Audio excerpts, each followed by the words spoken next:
Operation Sindoor ಕಾರ್ಯಾಚರಣೆಯ ನಂತರದ ರಾಜತಾಂತ್ರಿಕ ಕಾರ್ಯತಂತ್ರದ ಭಾಗವಾಗಿ ಪಾಕಿಸ್ತಾನ ಪ್ರಚೋದಿತ ಭಯೋತ್ಪಾದನೆಯ ಬಗ್ಗೆ ಜಾಗತಿಕ ಸಮುದಾಯಕ್ಕೆ ವಾಸ್ತವಾಂಶಗಳನ್ನು ವಿವರಿಸಲು ದಕ್ಷಿಣ ಕನ್ನಡ ಸಂಸದ ಕ್ಯಾಪ್ಟನ್ ಬ್ರಿಜೇಶ್ ಚೌಟ ಅವರನ್ನ ಒಳಗೊಂಡ ಡಿಎಂಕೆ ಕನಿಮೋಳಿ ನೇತೃತ್ವದ ಸರ್ವ ಪಕ್ಷಗಳ ನಿಯೋಗವು ಗುರುವಾರ ಬೆಳಿಗ್ಗೆ ವಿದೇಶಕ್ಕೆ ಪ್ರಯಾಣವನ್ನ ಬೆಳೆಸಿದೆ. ಹೊಸದಿಲ್ಲಿ ವಿಮಾನ ನಿಲ್ದಾಣದಿಂದ ವಿಮಾನ ಮೂಲಕ ಬೆಳಿಗ್ಗೆ 11 ಗಂಟೆಗೆ ಹೊರಟ ಸರ್ವ ಪಕ್ಷದ ನಿಯೋಗದಲ್ಲಿ ಕ್ಯಾಪ್ಟನ್ ಚೌಟ ಅವರ ಜೊತೆಗೆ ಡಿಎಂಕೆ ಪಕ್ಷದ ಸಂಸದೆ ಕನಿಮೋಳಿ, ಸಮಾಜದ ಪಕ್ಷದ ರಾಜೀವ್ ರೇ, ನ್ಯಾಷನಲ್ ಕಾನ್ಫರೆನ್ಸ್ ಸಂಸದ ಮಿಯಾನ್ ಅಲ್ತಾಫ್ ಅಹಮದ್, ಆರ್ಜೆಡಿ ಪಕ್ಷದ ಪ್ರೇಮ್ ಚಂದ್ ಗುಪ್ತಾ, ಎಎಪಿ ಪಕ್ಷದ ಅಶೋಕ್ ಮಿತ್ತಲ್, ನೇಪಾಳದ ಮಾಜಿ ರಾಯಭಾರಿ ಮಂಜೀವ್ ಪುರಿ ಹಾಗೂ ಫ್ರಾನ್ಸ್ನ ಮಾಜಿ ರಾಯಭಾರಿ ಜಾವೇದ ಅಶ್ರಫ್ ಇದ್ದಾರೆ. ಈ ನಿಯೋಗವು ಮೊದಲು ರಷ್ಯಾ ದೇಶಕ್ಕೆ ತಲುಪಲಿದೆ.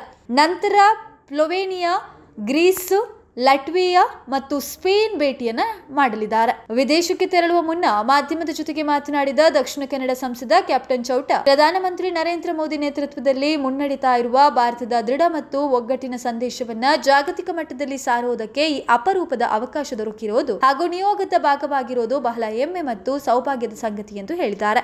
Whatever message the Prime Minister has given the nation and the global powers, we are going there and giving that message. As a first-term MP, as somebody who served in the forces, it's an honor and privilege for me to be taking Prime Minister's message, to be taking Bharat's message across the nations which I am going. ಪ್ರಧಾನಮಂತ್ರಿ ಮೋದಿ ಅವರ ಅಭಿಪ್ರಾಯದಂತೆ ಭಯೋತ್ಪಾದನೆ ಮತ್ತು ಮಾತುಕತೆ ಒಟ್ಟಿಗೆ ನಡೆಯಲು ಸಾಧ್ಯ ಇಲ್ಲ. ಹಾಗೆಯೇ ಭಯೋತ್ಪಾದನೆ ಮತ್ತು ವ್ಯಾಪಾರ ಒಟ್ಟಿಗೆ ಸಾಗಲು ಸಾಧ್ಯ ಇಲ್ಲ. ಅಷ್ಟೇ ಅಲ್ಲ, ನೀರು ಮತ್ತು ರಕ್ತ ಎಂದಿಗೂ ಒಟ್ಟಿಗೆ ಹರಿಯಲು ಸಾಧ್ಯವಿಲ್ಲ ಎಂಬುದನ್ನು ಸ್ಪಷ್ಟವಾಗಿ ಹೇಳಿದ್ದಾರೆ.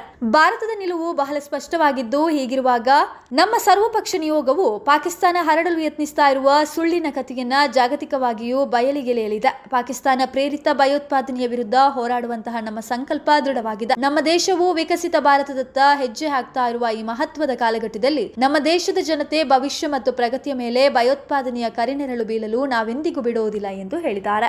The Prime Minister has clearly stated India's position while his address to the nation that terror and trade cannot happen together, terror and talks cannot go together, and blood and water cannot flow together. So India is very clear on its position.